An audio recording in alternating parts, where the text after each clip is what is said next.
What's good, YouTube? This voice, no, it's not the voice of Guy Genesis. It doesn't belong to the beautiful 412 Griff.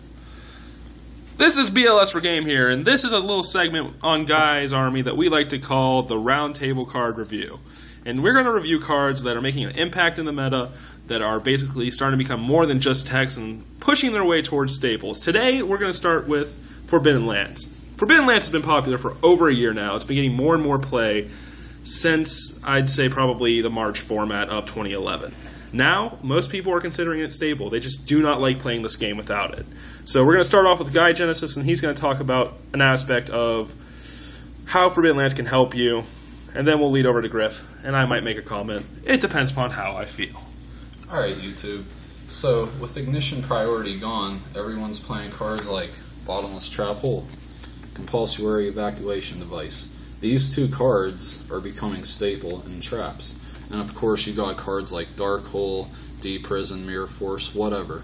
So, you got a monster, and they use one of those, you lance it. And now your play can continue.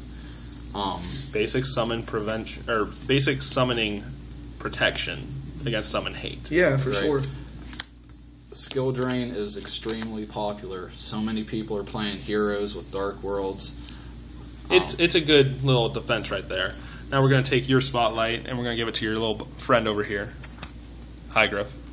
So basically what he's doing right now is discussing why Forbidden Lands is really good against like cards that are going to deter you from your overall goal of summoning your monster and making your big pluses. But what a lot of people don't understand is that Forbidden Lands is for sure one of the better offensive cards.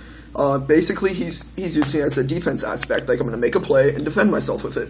All I'm saying is decks like Dino Rabbit, if you're playing the Guaiba engine, which a lot of people are playing now that Insectors are very powerful, it's going to just be one of the better cards in your deck because you're going to summon the Guaiba. Worst case scenario is a warning. Now, there's nothing you can do about that. But any other option, like a Bombless, that's going to stop. Now, 9 times out of 10, the Insector that they left on their field, if they did leave any, Guaiba's going to be able to run over, and you're not going to have to fear D-Prison. You're going to get your other Guaiba, and then you're going to net your Lagia plays. So Lance is just really standard in basically every deck this format. I mean, I can't think of one deck that teching a Lance or two isn't beneficial in. Morphotronics? I play it in Morphotronics. Well, I've just been silenced. Alright, so they've had their little go. This is going to be my little part talking about Lance. Okay, I need him to get the cards up for me. Alright, so 2 cards, a lot of people, and firstly I have to say, if you're going to play Lance, don't play it just because you're playing cards of these nature.